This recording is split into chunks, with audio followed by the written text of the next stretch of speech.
ఇప్పుడు question hour ప్రారంభమవుతుంది.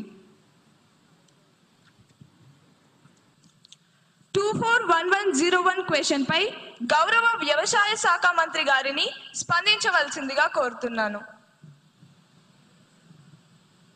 అధ్యక్ష, గౌరవ సభ్యులు అడిగిన మొదటి ప్రశ్న, ఈ సంవత్సరం ప్రభుత్వం ఎంతమంది రైతులకు విత్తనాలు మరియు ఎరువులు అందించింది అధ్యక్ష?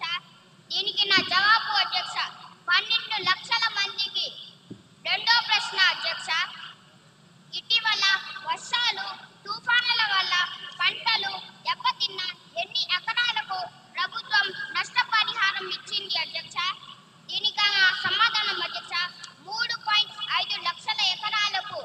మూడో ప్రశ్న అధ్యక్ష, రైతులకు సహాయం చేసేందుకు ప్రభుత్వం ప్రారంభించిన కొత్త రైతు కేంద్రాలు ఎన్ని? దీనికి నా జవాబు అధ్యక్ష, మొత్తం 10 జిల్లా కేంద్రాలు అధ్యక్ష. ధన్యవాదాలు అధ్యక్ష. గౌరవ ఎమ్మెల్యే శ్రీ వేణుమాధవ్ గారిని సప్లిమెంటరీ క్వశ్చన్ అడగడానికి అనుమతిస్తున్నాను.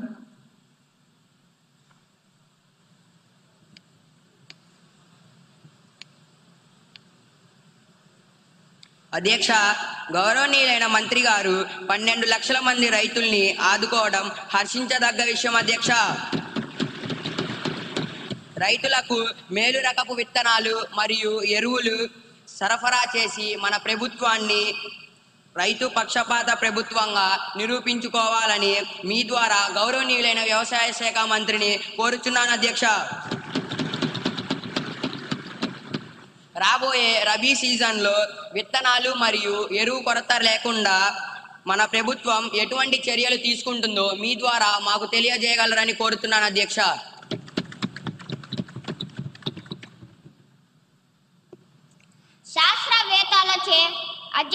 శాస్త్రవేత్తలచే పరీక్షించబడిన నాణ్యమైన విత్తనాలనే మనం సరఫరా చేస్తున్నాం అధ్యక్ష.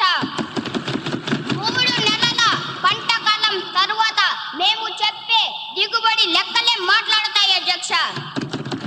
విత్తనాలను సకాలంలోనే సరఫరా చేస్తున్నాము అధ్యక్ష. మనది రైతు ప్రభుత్వం అధ్యక్ష.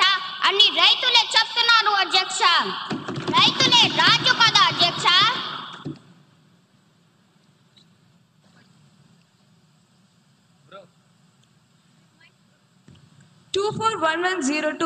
క్వశ్చన్ పై గౌరవ హెచ్ఆర్డి మినిస్టర్ గారిని వివరణ ఇవ్వాల్సిందిగా కోరుతున్నాను.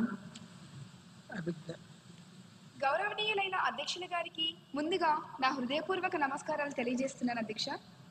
అధ్యక్ష, ప్రతిపాదన నాయకులు అడిగినటువంటి ప్రశ్నలలో మొదటి ప్రశ్న, ఈ విద్యా సంవత్సరంలో విద్యార్థుల మొబైల్ వ్యసనం కేసులు ఎంత నమోదయ్యాయి?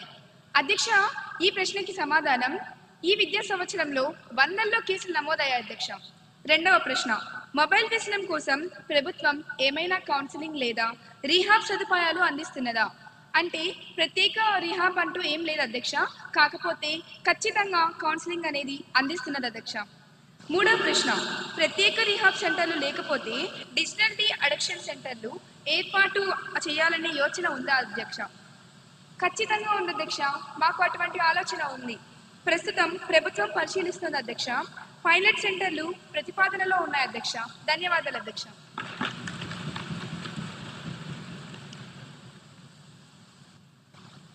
గౌరవ ఎమ్మెల్యే కుమారి నిహారిక గారిని సప్లిమెంటరీ క్వశ్చన్ కి అనుమతిస్తున్నాను. అధ్యక్ష, గౌరవనీయులనే మంత్రి గారు సమాధానం అద్భుతంగా ఉంది. కేసులు 100ల్లో ఉన్నాయట అంటే ఖచ్చితమైన లెక్క లేదా అధ్యక్ష? లేక అది కూడా ఫోన్లో క్యాండీ క్రష్ ఆడుతూ లెక్క పెడతారా? పిల్లలేమో 5G స్పీడ్లో ఫోన్లను అతుక్కుపోతుంటే మీ ప్రభుత్వ చర్యలేమో ఇంకా 2G స్పీడ్లోనే పరిశీలన దశలోనే బఫరింగ్ అవుతున్నాయి అధ్యక్ష. ఆ పైలట్ సెంటర్లు భూమి మీదకు వచ్చే లోపు విద్యార్థులు బహుశా స్విచ్ ఆఫ్ అయిపోదా అధ్యక్ష? ధన్యవాదాలు అధ్యక్ష. అధ్యక్ష, గౌరవ సభ్యులు సాంకేతిక గురించి 5G గురించి బాగానే మాట్లాడారు అధ్యక్ష. కానీ మా ప్రభుత్వం విద్యార్థుల్ని నేరస్తులా చూడటం లేదు అధ్యక్ష, బాధితుల్లా చూస్తుంది అధ్యక్ష, బాధితుల్లా చూస్తుంది.